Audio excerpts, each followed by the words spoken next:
¿Qué tal, amigos? Les habla el Padre Rafael Chávez.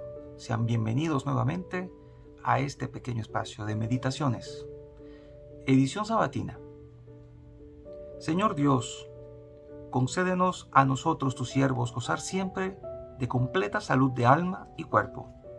Y por la intercesión de la gloriosa siempre Virgen María, líbranos de las tristezas de esta vida y concédenos disfrutar de las alegrías eternas. Por nuestro Señor Jesucristo, tu Hijo, que vive y reina contigo en la unidad del Espíritu Santo, y es Dios por los siglos de los siglos. Amén. Hoy tenemos la lectura del profeta Zacarías, capítulo 2, versículos del 5 al 9 y del 14 al 15. En aquellos días levanté los ojos y vi a un hombre con una cuerda de medir en la mano. Le pregunté, ¿a dónde vas? Él me respondió, voy a medir la ciudad de Jerusalén, para ver cuánto tiene de ancho y de largo. Entonces el ángel que hablaba conmigo se alejó de mí, y otro ángel le salió al encuentro y le dijo, corre, háblale a ese joven y dile, Jerusalén ya no tendrá murallas, debido a la multitud de hombres y ganados que habrá en ella. Yo mismo la rodearé, dice el Señor, como un muro de fuego, y mi gloria estará en medio de ella. Canta de gozo y regocíjate, Jerusalén, pues vengo a vivir en medio de ti, dice el Señor. Muchas naciones se unirán al Señor en aquel día. Ellas también serán mi pueblo, y yo habitaré en medio de ti. Palabra de Dios. Te alabamos, Señor. Salmo tomado de el profeta Jeremías, capítulo 31, versículos del 10 al 12, AB y 13. El Señor nos guardará como pastor a su rebaño. Escuchad, pueblos, la palabra del Señor. Anunciadla en las islas remotas. El que dispersó a Israel lo reunirá. Lo guardará como pastor de su rebaño. Porque el Señor redimió a Jacob. Lo rescató de una mano más fuerte. Vendrán con aclamaciones a la altura de Sión. Afluirán hacia los bienes del Señor. Entonces se alegrará la doncella en la danza. Gozarán los jóvenes y los viejos. Convertiré su tristeza en gozo. Los alegraré y aliviaré sus penas. Y el evangelio que hoy nos ocupa es el de Lucas, capítulo 9, versículos del 43 al 45. En aquel tiempo, como todos comentaban admirados los prodigios que Jesús hacía, éste dijo a sus discípulos, presten mucha atención a lo que les voy a decir. El Hijo del Hombre va a ser entregado en manos de los hombres. Pero ellos no entendieron estas palabras, pues un velo les ocultaba su sentido y se las volvía incomprensibles, y tenían miedo de preguntarle acerca de este asunto. Palabra del Señor. Gloria a ti, Señor Jesús. Tenemos un corto evangelio,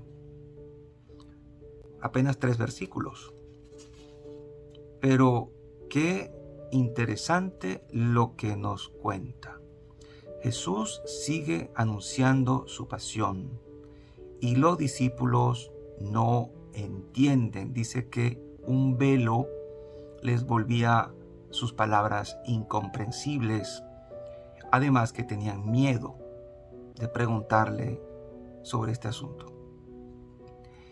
Y no los culpemos, porque todavía nosotros tenemos miedo de preguntar, de hablar y de oír acerca de ese asunto, el asunto de la muerte. Tocar el tema siempre es difícil.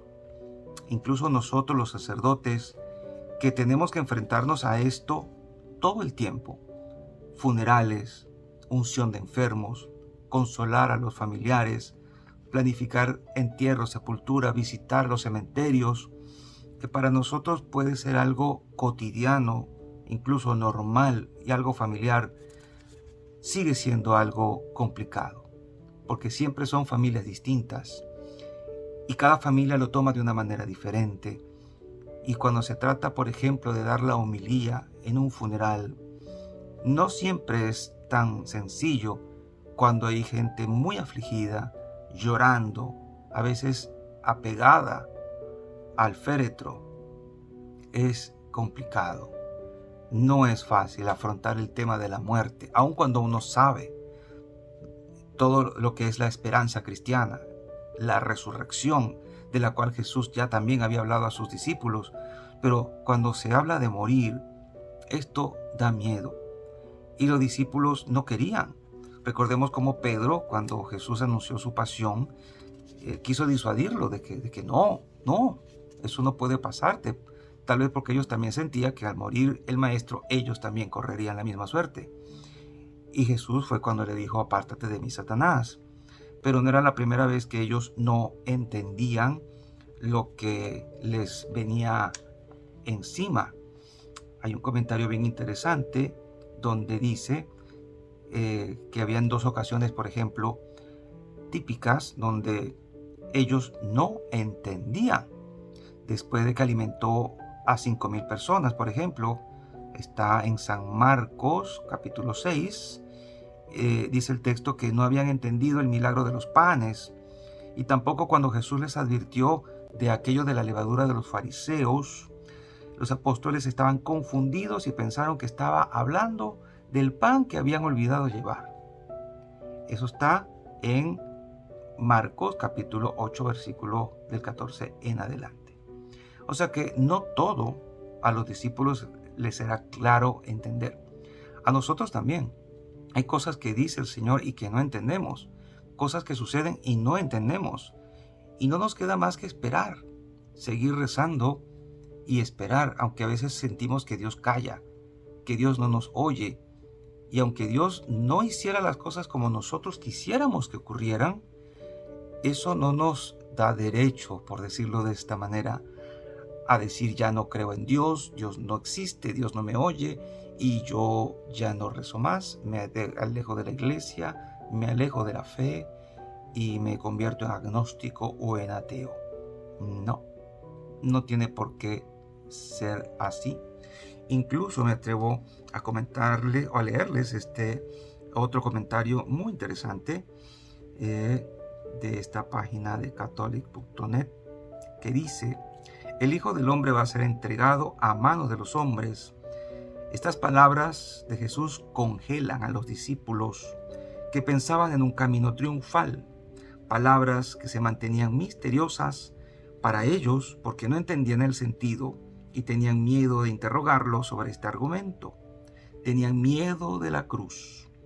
El mismo Pedro, después de esa confesión solemne en la región de Cesarea de Felipe, cuando Jesús dice esto otra vez, reprendía al Señor, como lo acabamos de mencionar.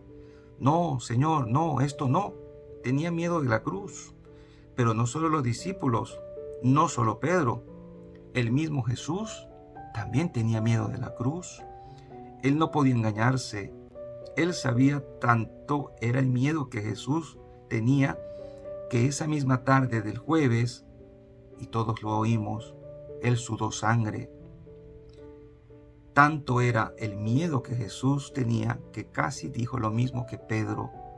Casi: Padre, aparta de mí este cáliz, pero que se haga tu voluntad. Esta era la diferencia. La cruz nos da miedo, también en la obra de la evangelización, pero está la regla que el discípulo no es más grande que el maestro. Está la regla que no hay redención sin la efusión de la sangre. No hay obra apostólica fecunda sin la cruz. Los discípulos de Jesús estaban asustados y no se atrevían ni a preguntar por el significado de sus palabras. Hablar de muerte no es fácil para nadie, porque es enfrentarse con el misterio. Y lo que nos trasciende no tiene explicación, sino que hay que aceptarlo en la fe y en la confianza. Jesús aceptó la muerte desde el abandono en su Padre y sólo así fue capaz de atraer sobre nosotros la salvación. Y cuando nosotros tenemos que enfrentarnos a la muerte, cuando se nos avisa de una enfermedad mortal, cuando se nos notifica de la muerte de un ser querido, o cuando la edad nos va acercando a ese momento, ¿cómo lo asumimos? ¿Qué actitud tomamos? No tenemos otra cosa más que confiar, esperar. Allí los cristianos tenemos la dimensión de la fe, de la confianza en Dios y aguardar la trascendencia. Por eso, ahora que Jesús resucitó, ahora que ese camino quedó iluminado, ahora que ya no es una senda oscura, nosotros estamos aún más en ventaja que los apóstoles incluso. Y hablar de la muerte, aunque no sigue siendo nada fácil, estamos en ventaja porque ya nosotros confiamos y sabemos en la fe lo que viene después. El asunto es el dolor de la separación, el dolor de no ver más a nuestros seres queridos, el dolor de que ya no están más con nosotros y cómo seguir viviendo cuando ellos ya no están con nosotros. Sin embargo, las respuestas siguen siendo las mismas. Confiar en Dios, en ese Dios en quien nosotros decimos creer cuando estamos en apuros, cuando le pedimos y cuando llegue ese momento definitivo de dejar este mundo, nosotros debemos confiar absolutamente en que sus promesas de inmortalidad, de vida eterna, de resurrección y de gozar del reino futuro son reales. No tenemos otra escapatoria, no hay más a dónde ir y no hay más a quien acudir, sino a Dios. Esto es un asunto de fe, de confianza y de espera. Tenemos que esperar, tenemos que confiar, tenemos que creer. Y la bendición de Dios Todopoderoso, Padre, Hijo y Espíritu Santo, descienda sobre cada uno de ustedes y les acompañe siempre. Y seguiremos en contacto, si Dios lo permite, a través de este canal. Chao, chao.